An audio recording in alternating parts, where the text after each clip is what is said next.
All right, first and foremost, of course, I got to give all praise to the Most High. It's your brother, Guerrilla Hebrew, and back at y'all with another episode of Guerrilla 316, my professional wrestling based podcast. I believe it's episode, what is this, 4 or 5? I'm tripping. I don't know how I don't know this. Let me look. 4 or 5? Can't be more than 5. Where we at? Episode 5. Wow. Finally to the 5th episode. It took a while. But this is, I want to say the second consecutive week. Getting a little consistent here, so hopefully we can keep it up. Just with everything going on with the season premiere for WWE and the launch of AEW and stuff like that. And there's a lot going on in wrestling. So with everything that's going on, I'm excited and I'm into it again, and I'm kind of watching a little bit more attentively. Before I get into the major shows that went down, of course, which is Raw, SmackDown, of course, and AEW Dynamite, I want to talk about something I gave a chance, even though I was automatically turned off by how I saw it presented just from thumbnails that I seen on YouTube. It would be NWA Power. It looks like a low budget Southpaw Regional Wrestling. If y'all remember that Southpaw Regional Wrestling kind of series of skits that WWE did on the network. Looks like a very low budget version of that. The presentation of NWA right now isn't even nostalgic. It's a joke. It seems like you're trying to present a modern, serious wrestling product. But it literally looks like you're utilizing the same exact set that was used in the old NWA days. And again, it's not even nostalgic. It's literally just a joke. I don't understand how they think or where they think this is getting ready to go. The only logical thing about this is that they're giving it away for free on YouTube, as opposed to trying to get a network deal with it or charging people to come and get on the NWA Demand streaming service they have and see this. Is crazy. And it's crazy to me that you got the likes of the Nick Aldises. I saw James Storm and a few other people I can't recall, but they have a few serious, legitimate people that's competing on there. And it's ridiculous and it's a joke, and I feel like those people could probably be better utilized elsewhere in bigger companies. We know both of those individuals predominantly from Impact. I know that they've had some bad taste in their mouth from dealing with Impact on the business side, but I'm telling you right now, they would be so much better in Impact right now than they are on NWA Power, which is a joke. What I checked out, which I hadn't checked out in a while, I hadn't really given a chance in a long time, was MLW, right? Checked out MLW Fusion. It was actually really great this week. I liked it. I'm gonna watch more of it. I got a real 90s WCW / ECW / like AAA feel from it.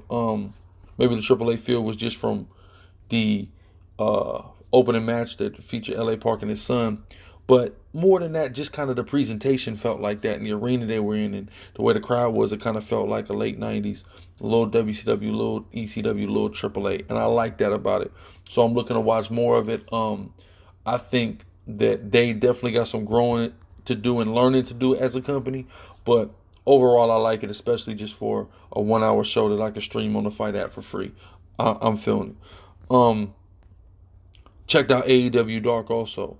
And I want to talk about AEW Dark. I think it was good. I love the 8-man tag match. I was surprised it was so star-studded. I see they're taking the Dark, which is their 1-hour YouTube show, serious. And I see they're taking it as serious as they're taking the main show. Great matches, etc. But what I really want to talk about, now that I got that out of the way, before I even get to reviewing Raw and SmackDown and Dynamite, is why records are not going to work in AEW, and why records cannot work in professional wrestling unless very specific steps are taken, and it has to be done in a very meticulous manner in order for it to be valued and taken seriously in the long run. Okay, so I'm gonna break this all down now. You can agree with me, you can disagree with me. It is what it is. Do I like the idea of wins and losses counting, and the implementation of a record in professional wrestling, I absolutely love the idea. But there's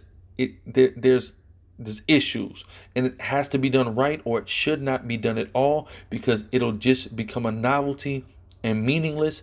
And AEW at this stage in the game needs to pick up on this before they drop the ball on this and they devalue themselves and shoot themselves in the foot. Apparently some type of troll parody account tweeted Cody. Cody tweeted back talking about why is Darby Allin and what's his damn name? Who was that? Sean Spears or some damn body. They had a 1-2 and 1-3 record or some madness. A record that wasn't winning, and why are they competing for a #1 contendership shot at Jericho's title next week, which is prior to the main title shot that's happening at the pay-per-view. Okay. Number one, let's address the first issue. They are competing to face Jericho the next week. Why are they doing this? Simply because they're trying to keep a nice momentum going with Dynamite, and they're trying to put a championship match on Dynamite. Right? Which is cool, I understand that. But in order to fill that spot, you're throwing a match together. You're throwing a match together with two guys with losing records in a company that alleges wins and losses count. Right? You're throwing this match together. They win. We know it's just going to be a filler spot to be a quick, cheap draw to hold people over until the pay-per-view, because there's no way Jericho is dropping that before the pay-per-view, especially with the way he's being booked and built now with this stable, the Inner Circle. It's not going to happen, right? So you throw together a match with two guys, again, with losing records, when records are supposed to mean something. Now, we heard the argumentation, it's about strength of schedule. Well, he had this match and they beat this legend and he had a good match with me. Here's the problem with strength of schedule, right? First off, it's all predicated upon personal preference and opinion, honestly. But even then, it's really not all that much of a problem. But the problem is strength of schedule works when teams have similar records. That's how it works in college football, right? When teams have similar records, or if it's a tiebreaker, if a team has the same record, right? If Ohio and Alabama are both 8-1, but Alabama had a tougher schedule, what they call strength of schedule, over Ohio, then they'd be ranked higher than Ohio because they had the similar record, or at least about the same record, right? But one had a stronger schedule. One beat stronger opponents. Either way, both of the individual combatants in this match had losing records. So even that strength of schedule excuse still does not make sense. We understand that WWE is so far in a hole of nonsensical storylines and trying to hope that the WWE universe, that they call them, catches amnesia about certain things they've done. They're deep in that. AEW, y'all got a clean slate. Don't start digging yourself in a hole. Don't start making these retarded decisions when you can make sensible and sound decisions. Period. Right? This is the only way, and my fault before I go there. This is going to be an issue with this record thing. There's one true way, in my opinion, that records are going to work in any professional wrestling promotion. How records can work is the same way it works in sports. If you take a look at, we're in the Major League Baseball playoffs right now. Major League Baseball has American League, right? And it has National League, right? Each one of those leagues is broken up into regions. AL West, AL Central, AL East, NL West, NL Central, NL East. Right? It has divisions. In those divisions, people have records. They play people in those divisions, and they play people outside of those divisions. But their primary rivalries are within their division, and at the end of the season, whoever has the best record in that division wins that division. See that? That's how records work in sports. That's baseball. You go to the NFL, you got NFC, you got AFC, same thing. Right? In basketball, you got Eastern Conference, you got Western Conference, and that's broke off into Pacific, Northwest, Southwest, Atlantic, Southeast, Midwest, or however the hell, or Central, that's how they break it up, right? In order for the records thing to work, This thing has to be put in divisions. Even in boxing. Boxing, you got wins and loss records, but you got welterweights, you got bantamweights, you got featherweights, you got heavyweights, you got middleweights, you got light heavyweights. This is how it's going to have to work. You are going to have to establish divisions. Now, the competition as far as matches that you're booking week to week for Dynamite and AEW Dark, you don't necessarily have to be only competing within your division, but in all of your matches, right? Your record is going, and that counts for people in that division to compete for the championship of that specific division. And this is how records are sensibly going to work cohesively in your show without clashing, right? So right now, you have the AEW title, right? And you're currently doing a tournament for the AEW Tag Team Championship, and I believe there's an AEW Women's Championship, all right? So it would be sensible for 1 to 2 more titles, singles, men's titles, to exist in AEW to be created. You can have a mid-card title and a lower mid-card title or whatever, right? Call it whatever the hell you want. It can be weight-based. It don't have to be weight-based. Maybe you bring back the TV title, the TNT title, right? Maybe you do a branded TNT title for the networks, the TNT Television Championship. Boom. That can be the low-card title. Then you do a middle title, call it whatever the hell you want. Who cares? The damn US, or you can't do US. WWE got US, the damn, who knows, Continental American Championship. Who cares, right? You do that, right? And now you have specific wrestlers that belong in each division. The main event guys are right there, right? Right there in that AEW World title. That's your Jerichos, that's your Codys, right? And whoever the hell else you want to put in there, right? Then you got your undercard guys. You put them in there, your MJFs. Right? Then you got lower card guys, whoever the nigga is, the Young Bucks homie. I forget what the nigga name is. I gave him a good review last week. Right? You put him in there, whatever. And all you just kind of section these guys off, right? And this is the division. So people compete, and within that division, right, the wins and losses are tallied, and this proves who is a legitimate contender for the title of that division. See? Now you have sensibility. Now, if you got a 1 and 2 guy and a 1 and 3 guy, but they still have the best up and running records next to Cody and Jericho, it makes sense to put them together because they're qualified to compete for the number 1 contender spot. But when you got guys that's 2-0, 3-0 that aren't getting the title shot, but guys that are 1 and 2 getting the title shot, it just doesn't make sense. So you put this thing in divisions. Right? You have the people within those divisions compete for who's getting the best record, no matter who they're wrestling, in their division or out of their division. And then when it comes time to a pay-per-view, we start making decisions on who's going to be the contender, who's going to fight for the title. These are the things that are going to need to be done, in my opinion, to make sense of the wins and losses of the records counting. Right? If you don't do things like this or something similar to it, it's going to turn into a mess. Because now it's going to be, well, I feel like he has a stronger schedule because he beat this guy, or they went 20 minutes and then it was a draw. That shit sound like bullshit to me. Just to be quite frank. Implement divisions, create new titles, have individuals in those divisions compete for those titles, right? Based upon each individual's record. Who have the strongest record in these divisions, that's who's competing for the titles. Very simple, if you ask me, right? That's if you ask me. So, now I want to get to Raw. I don't have a lot of meticulous notes on Raw. It was cool. This Lashley and Lana and Rusev stuff is getting extra soapy. It's getting real extra soap opera-y. And I'm seeing people online blaming Heyman for this. This got vintage, very vintage, very vintage Vince all over this. Very risque, attitude era Vince. Reminded me a lot of the Vince and Trish stuff that was going on. And I was very surprised by the dropping of the bra strap in the PG era. Right? And then just watching Corbin and Orton clown like high school jocks. It was funny to me. Very funny. Then what else we had? We had what else we had? The brawl in the beginning was good. I think that was Heyman for sure. These opening it with that hooker, with that brawl in the beginning, right? Mark hard for all of that.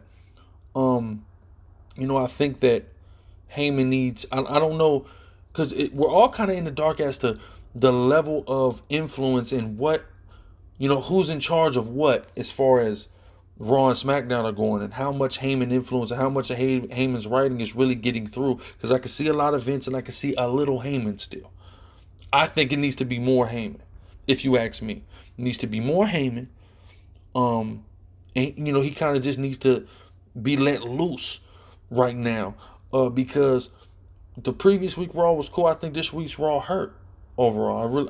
I really think it hurt. I have a lot more notes on Dynamite than I got on Raw, or SmackDown.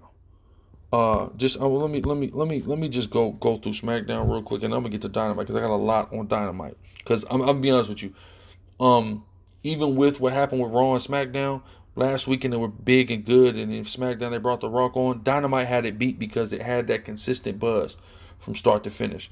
I'll say, before I even go into Dynamite and SmackDown, spoiler alert, Dynamite definitely had Raw and SmackDown beat. And if WWE doesn't figure it out, it's gonna start being bad. All right, it's gonna get bad really quick, right? But yeah, just with SmackDown, just a few notes on it. Number one, the press conferences between Kane and Brock and Braun and Tyson Fury were trash. There should have been a lot more put into that. There should have been other angles worked. They should have even implemented other storylines. They should have built this more. This now seems way more boxing than it does wrestling, and it seems more boxing than it does wrestling in the worst ways, in the least entertaining ways. This is wrestling. It needs to be colorful. It needs to be entertaining. You need to implement these things into it to make sense, to put asses in seats, to get network subscriptions up so they actually care to watch goddamn Crown Jewel at 1 o'clock in the daytime or whenever the hell is there, right? Cain Velasquez is a horrible, horrible actor. That's not a knock to him. The brother is a beast, right? The brother is a legitimate, or as they say in the wrestling world, a shoot fighter. He will shoot, whoop your ass. He already whoop Brock Lesnar ass. But because he's a bad actor, you got to highlight his strengths. His strengths need to be highlighted. We need to feel more real about this. We need him to feel like this is a real fight. And it kind of just shows his disregard for wrestling to a degree, because he can't take this seriously enough to seem like he legitimately wants to whip Brock ass again, right? And instead of maybe having to be the stone-faced tough guy, what he should have came in is clowning. This dude Brock already beat his ass. Something to that effect. He should have came in clowning on this nigga. But I feel like they dropped the ball there, whatever. That was a really bad press conference. Then you have Heyman, which is the advocate for Brock Lesnar. But then you have Brock Lesnar talk in the damn press conference. Damn that. Let the advocate talk. Let the money man talk. Let Paul Heyman talk. He's a Paul Heyman guy. Paul Heyman guys get spoken for. They don't do much speaking. Not like Brock has the damn most personality in the world any goddamn way. Right? Then Tyson and Braun, it was pretty lackluster, but the little handshake, that was cool. That was like the only spice of the whole press conference. So that was a really blown and missed opportunity. SmackDown was uninteresting to me. This whole draft thing was stupid. It was bad booked. It was badly presented. It should have been presented in a much more exciting fashion. They should have thought about ways that they could have spiced it up. It was a couple cool matches. You feel me? And that was pretty much it, man. That was pretty much it. You had, like I said, a couple cool matches. I was glad New Day went over to OC. Always happy about that. But I mean, overall, man, it's like you guys, you're coming off of these highs and then you're going so low. You're not going to be able to maintain this audience doing this shit. You got to make it exciting. I'm watching fucking Dynamite, bro. And again, like I expressed last time, I was very pessimistic about AEW's ability to deliver on a weekly basis. Extremely pessimistic. Yet here I am. For the second week, I'm watching Dynamite. I'm glued to the fucking screen. I'm excited. It's hot. The fucking crowd is white hot for 2 straight hours. They're not doing that in WWE right now. And WWE has the most ultimate roster that's ever existed at one time. There has never been a roster that has existed in the history of professional wrestling that is as talented as the current WWE roster. It's never happened.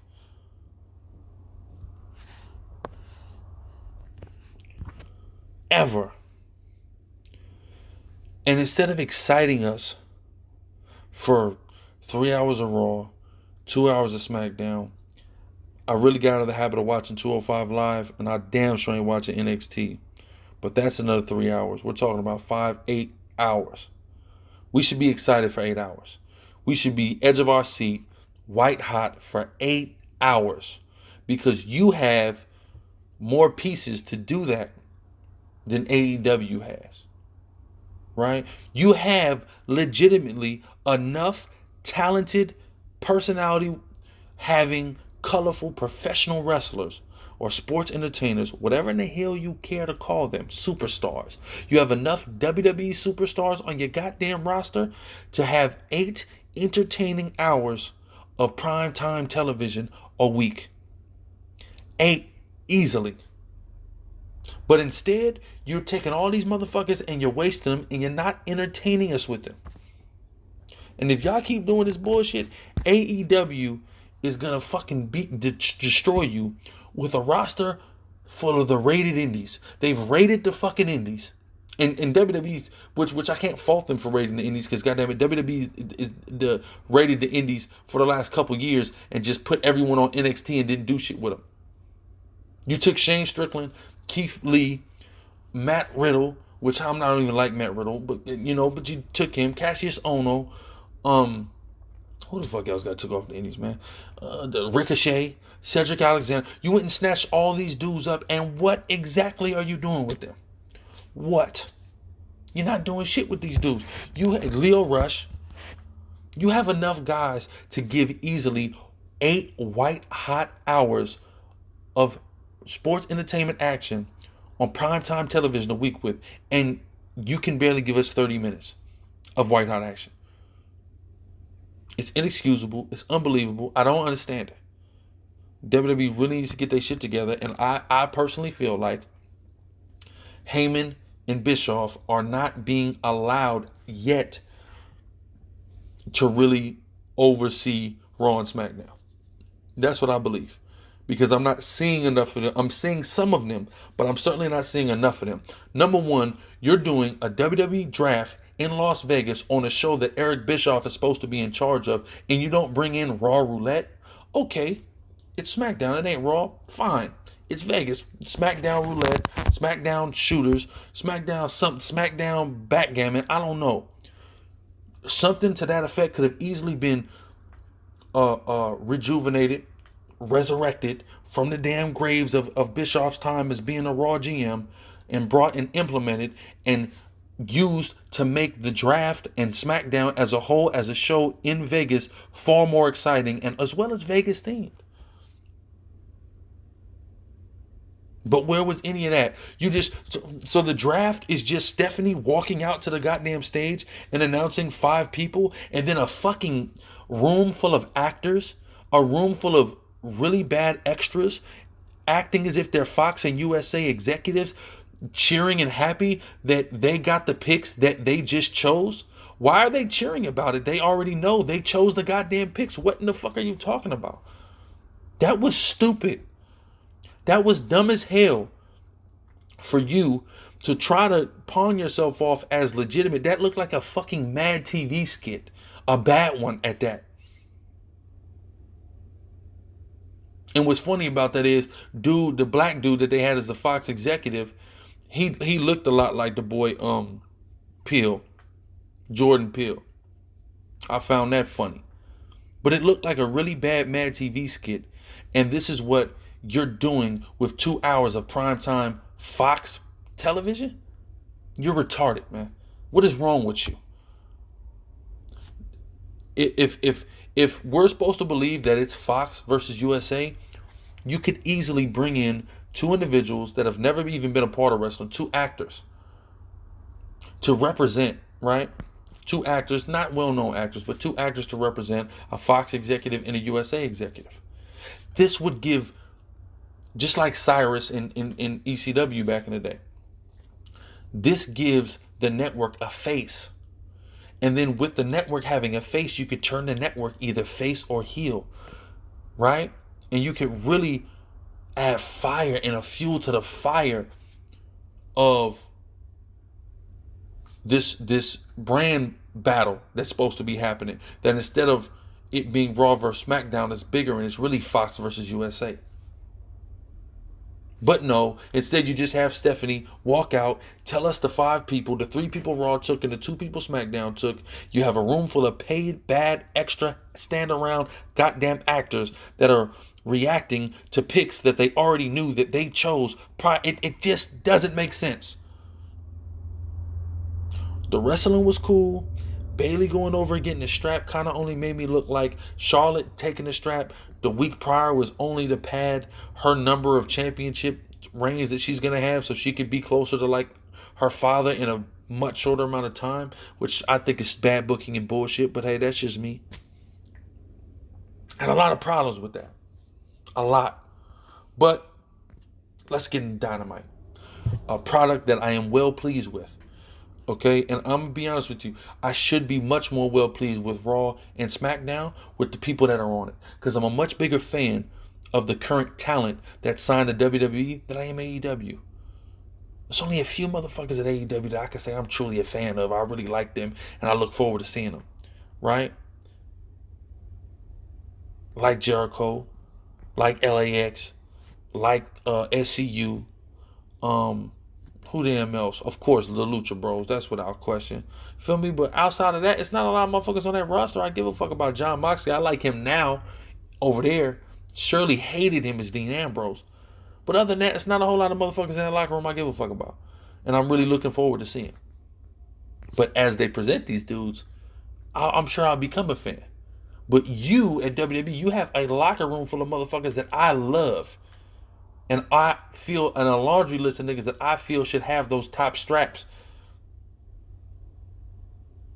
at one point or another soon. When I say soon, within the next 2 to 3 years, right?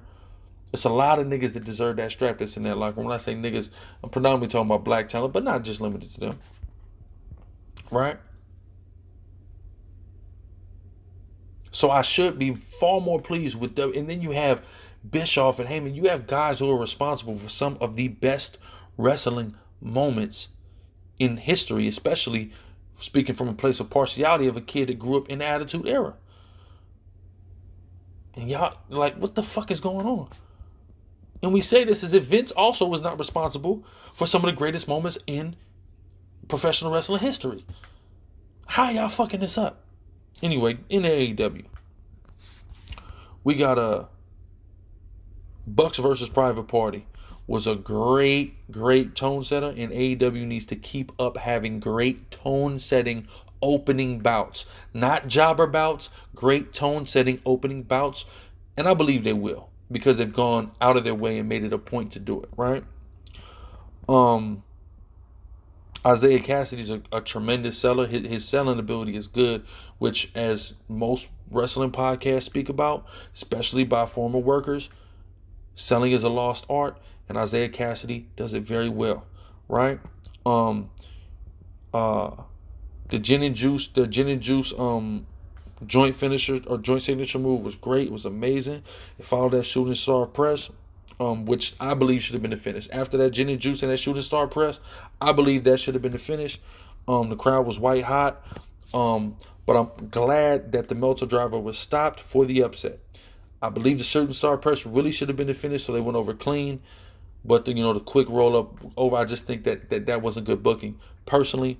But either way, I'm happy Private Party went over.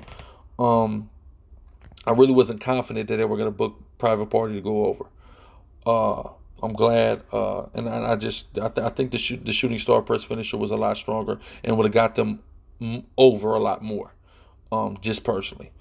And I think that but just analyzing that, I think Private Party may be booked to win the title tournament. I have a feeling about that now. JR, I noticed JR on commentary too had a Had a good line about using the term strap, which basically you can say strap in AEW because these are words. There's certain words, a list of words that Vince has outlawed that people can't say, and words like strap is out, which is retarded. Then going to the inner circle in ring, Sammy Guevara's hair was looking extra douchey. The We the People chants are great, but what's even better is when Jericho buried it and buried WWE creative. It was off the cuff. I liked it a lot, man. Jericho's he's just great. He is just great, and he is the perfect piece to that AEW puzzle that's going to help them succeed, and grow in popularity. It's Jericho, hands down. I definitely think there could have been a much better name than Inner Circle. It's clearly, just like I spoke about last week, AEW is clearly the new WCW, and I believe they attempted at first to get away from it, but now they're kind of owning it. The Inner Circle is clearly the new NWO, obviously. But it's cool, and I say this not in a bad way. It's like the 2019 version. It's not, when I say just like when AEW is the new WCW, it's like the 2019 version.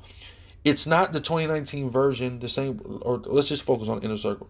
The Inner Circle was not the 2019 NWO in a way like they're trying to be a copycat and they're following the same, not like just who they are and what they are is right now in 2019 is the same exact thing that the NWO was in, what is that, 96, 97 when they came out?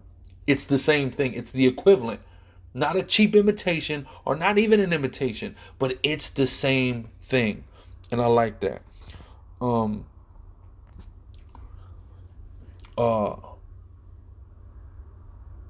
Yeah, so and then Jericho refers to Cody as a son of a bitch right after talking about his father. Right after an insult thrown at his father. That's how you get true heat right there. Things like that. Overall though, Jericho's a fucking rock star. I mean, figuratively and literally. That's who it is. Jimmy Jacobs, not Sean Spears, whatever the hell his name is. But yeah, so the Darby and Jimmy, I'm gonna be honest with you, I don't like neither of them motherfuckers. I'm really not a fan, but I will honestly say that the match was good. But Tully Blanchard has absolutely no business being anywhere near a ring. Looks goddamn Jurassic. In the words of Double J Jeff Jarrett, he's a Jurassic slap ass and a geriatric slap ass. No business near a ring. But moving on though, Jon Moxley is light years better than Dean Ambrose ever was. The Mox Spears match was a great match. Omega coming out with the barbed wire broom and bat was good. But I think Pac getting in the mix, hitting that nigga upside the head with that chair, I think that was great. I think that added, because it was like, okay, we've seen those guys kind of do the post-match brawls. Even going back to the first pay-per-view, we've seen Moxley and Omega kind of do the post-match brawls. It was great to get that third wild card element just pop up and put himself into it and kind of just knock him out. That was cool. Got the job done for sure. Great main event with the Inner Circle going over Dirty. That was the right call. That's what should have happened. It's going to get them heat. It's solidifying them and substantiating them as a top heel entity right now. Not just in AEW, but in the world. Overall, AEW's up to a great start. And then MJF not going heel, though. MJF not going heel at the last. That was retarded. He's getting heat. He's good. He's great as a heel. And for him to do that really face move, what? Because him and Cody are shoot friends. Him and Cody being shoot friends mean he should have cracked Cody upside that head for the heat, for that pop. He's the only guy, other than outside of Jericho in the Inner Circle, the only guy who's getting legitimate heat in that company, and he's a top heat getter right now in the business, in all honesty. And you mean you mean to tell me that it makes logical sense for him to do the face move and not chair shot Cody? Yeah, it was a bit of a swerve because it seemed like, yeah, for sure he's the heel, he's getting heat, he needs to crack Cody upside the head, right? So it's the swerve because he didn't, but it was a stupid swerve, even though it was obvious that he would have went heel at that moment. Not even went heel because he's already a heel, so it was obvious that he would have stayed true to character.